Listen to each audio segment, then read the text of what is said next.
Tales from the Jails with John G. Sutton. I'm going to talk today about an infamous experiment that took place in America in the 1960s. It was called a STANFORD experiment at Stanford University, in which they took a group of students, approximately, 50 students, what it was, and split them into two halves.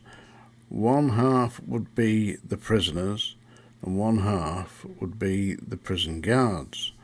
And they had them in a mock-up prison situation with the students who were acting as the guards and observed them to see how they interacted with the other students who were playing the part of prisoners.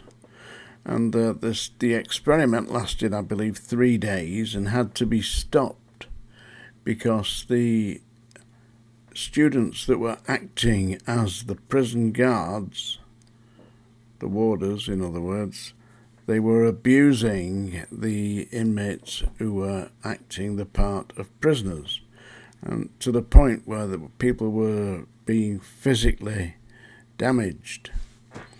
They stopped that experiment. It's called a STANFORD experiment. You can look it up. Do look it up on Google, Google it. And there is a television company in the UK at the moment that's proposing to recreate the STANFORD experiment.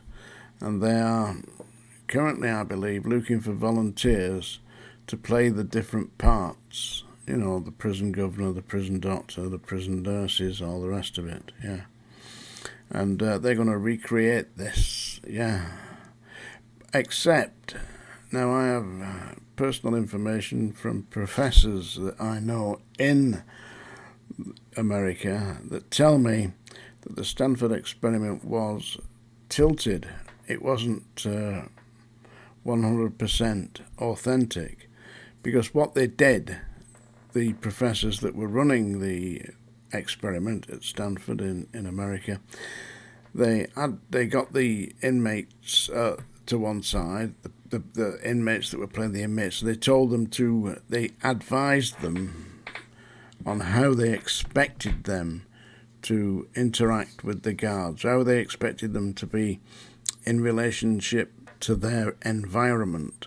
In other words, they expected them to be abusive of the guards, they expected them to be threatening, they threatened them to be potentially violent against the guards, and generally speaking, to put it in layman's terms, they prepared them, wound them up, and then stuck them in there to see what happened. And they did exactly the same thing with the university students that were playing the part of the prison guards. They took them to one side and gave them a little talk about how they expected them to react, emphasizing stereotypical bully behavior. You've got to be aggressive with the inmates, you've got to be forceful, you've got to be direct, you've got to be determined.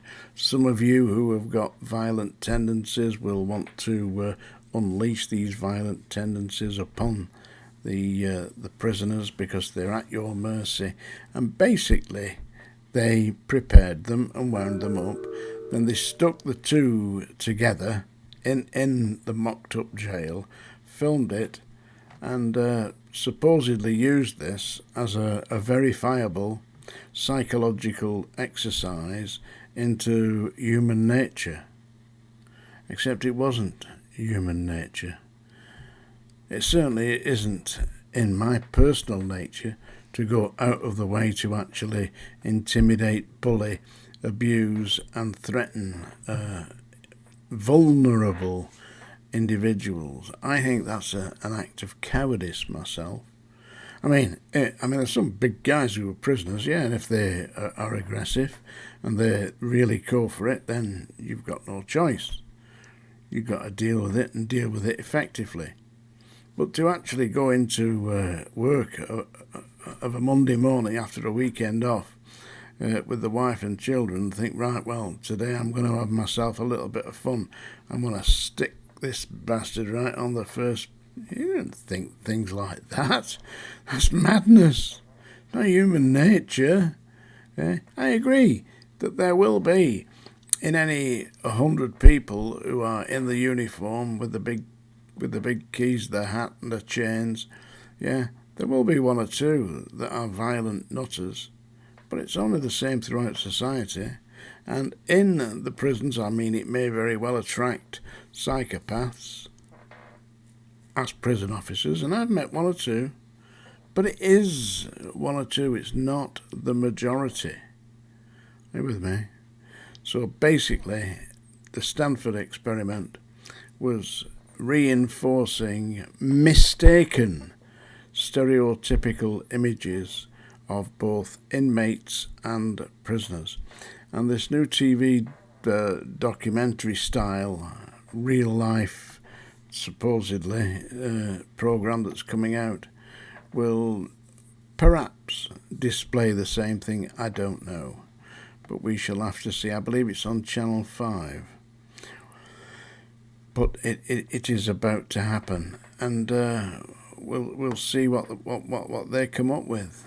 I personally believe it's going to be pretty much the Stanford experiment all over again. Except you look it up. And look it up. You can see it on YouTube. There's clips of it on YouTube where the students are physically abusing, making them stand for hours in strange positions, and you just don't do things like that. It's nonsense, basically.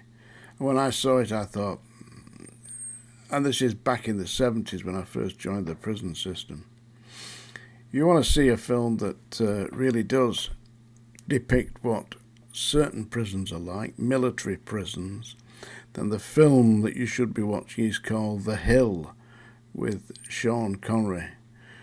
Because I was an NCO in charge of what they call a glass house, a regimental prison.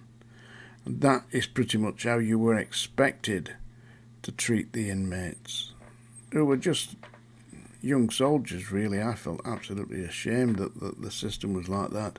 And I used to tell them, say, listen, in the day when all these people are around, the colonel and all that, I'll be the big bad bully boy NCO shouting abuse, and you'll be the prisoner jumping up and down. I said, and when we're finished, you and me are going to have a cup of tea, and I'll make it. And I used to tell them, you've got 2 or 3 weeks of this, and you're out. Forget it. Time will pass. Anyway, not everybody is empathetic, and there are psychopaths out there on both sides of the fence. But they aren't the majority. The majority of people just want to get through the day and live their lives. I'm absolutely sure you can see that. That's an alarm bell for some. For others, it's a chance to celebrate, because they're going to hear a beautiful song from a wonderful singer.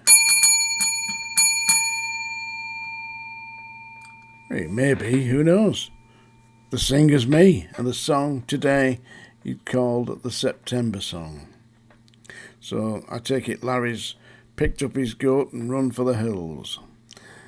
For all those you left, Paula, yeah.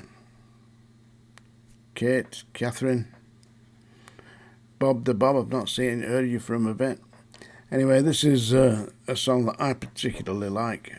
Not sure I'm going to like it sung by me, but it's the September Song.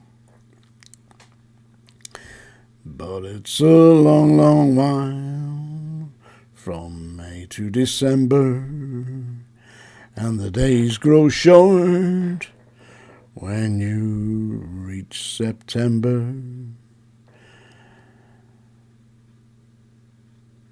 And the days turn to gold as they grow few.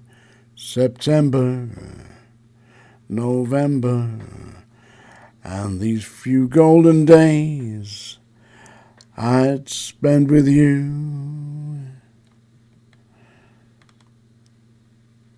But it's a long, long while from May to December.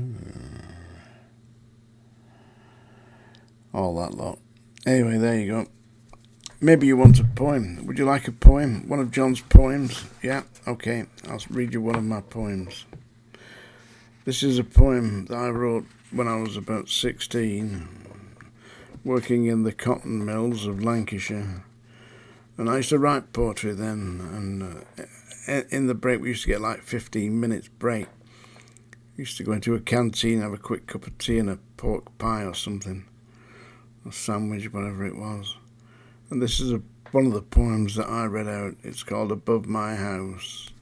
The poem is about the clocking in machine, actually, because when you worked in one of the factories in the mills, and you started work at 6 o'clock in the morning, there was a machine, you had a card, you put the card into the clocking in, it was a clock, and you clunk, clunk, and it stamped your clock with the time that you arrived. And if you didn't arrive on time, they used to quarter you, and if you were more than that, then you just didn't get in. Anyway, it used to haunt my days, this. I mean, you have to get up at 4:30 in the morning because you have to walk about 3 or 4 miles into the mill. You would not get people doing that today. Just wouldn't do it. This is Above My House by John G. Sutton. As I first read it at a place called Welsh Hill Mill in the town of Lee in Lancashire. Above my house there stands a clock. It goes tick-boom and not tick-tock.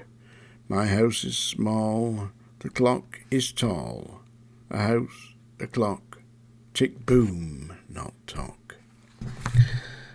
Above My House by John G. Sutton. I sincerely hope you've enjoyed that, folks. Tales from the Jails with John G. Sutton.